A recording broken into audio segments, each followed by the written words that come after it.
Next हमारे पास globular protein है।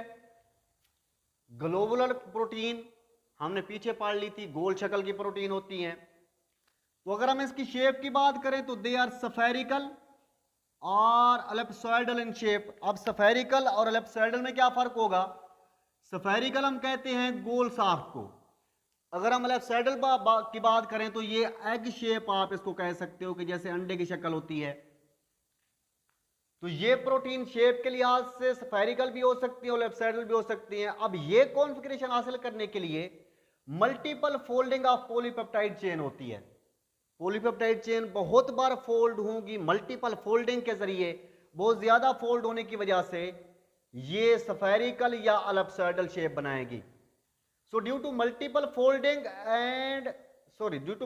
Folding of polypeptide chain, spherical and ellipsoidal shapes are gained and these are globular proteins.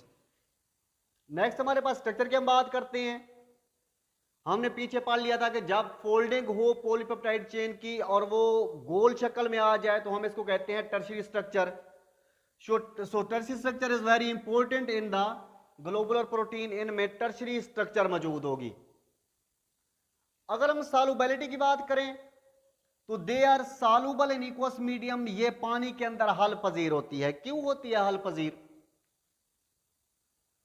पीछे हम इसकी बात कर चुके हैं कि इसमें दो तरह के अमीनो एसिड मौजूद होते हैं। कुछ को हम कहते हैं हाइड्रोफिलिक अमीनो एसिड और कुछ को हम कहते हैं हाइड्रोफोबिक अमीनो एसिड।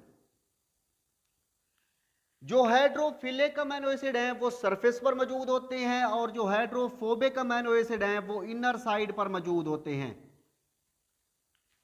क्योंकि इसकी सरफेस के ऊपर हाइड्रोफिलिक अमीनो एसिड मौजूद हैं इसलिए यह पानी के अंदर सॉल्युबल है। अब सॉल्युबिलिटी के लिहाज से it is soluble in the aqueous medium. ये पानी के अंदर हल पजीर है।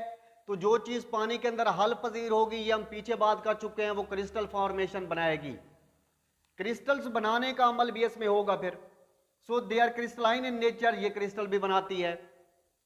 नेक्स्ट है इलास्टिसिटी। अब आप लोग किसी भी इक्वस चीज को या सॉल्यूशन फॉर्म को आप इलास्टिसिटी में लेते नहीं हो। सॉल्यूशन को इलास्टिक की नेचर में आप लेकर भी नहीं आते, तो इसलिए हम कहते हैं they are non elastic in nature. क्योंकि ये सॉल्यूशन फॉर्म में होती हैं इसलिए कि हम इलास्टिसिटी को देखते नहीं है। या हम बस ये कह सकते हैं कि they are non elastic in nature due to solution forms. अब इसकी एक और नेचर है कि डिसऑर्गेनाइज्ड हो जाती है, इसकी शक्ल तबाह हो जाती है, ये मुनज़्ज़म नहीं रहती। कब नहीं रहती? जब फिजिकल और फिजियोलॉजिकल इन्वायरमेंट के अंदर तब्दीली आ जाए। फिजिकल फैक्टर, टेम्परेचर, एसिडिटी या पीएच में तब्दीली वगैरह हो सकती है। Physiological function, change in the function of body. अगर अफाली तब्दीली हो या जिस्मानी तब्दीली हो जाए तो ये डिसऑर्गेनाइज्ड हो जाती है due to change in physical and physiological environment. अगर हम इसके एग्जांपल की बात करें तो हमारे पास एंजाइम, एंटीबॉडीज, हार्मोन्स और हीमोग्लोबिन, ये वो प्रोटीन है जिनको हम ग्लोबुलर प्रोटीन के अंदर क्लासिफाई करते हैं या ग्लोबुलर प्रोटीन के अंदर रखते हैं। यहां पर आपने देखा था कि हम कहते थे they are soluble in the aqueous medium. तो ये एक्वस मीडियम के अंदर हल तो होंगे, लेकिन इनके लिए सॉल्वेंट कौन सा होना चाहिए? क्योंकि ये ऑर्गेनिक हैं। ऑर्गेनिक, इनऑर्गेनिक के अंदर तो हल नहीं होंगे। तो ये ऑर्गेनिक मटेरियल कौन कौन सी चीजों के अंदर हल होता है? तो हम कहते हैं ये एक तो साल्ट सोल्यूशन के अंदर हल होता है। साल्ट सोल्यूशन होगा जो उसके अंदर हल हो जाएगा। उसके बाद ये एसिड और बेसिस के सॉल्यूशन में हल होती हैं।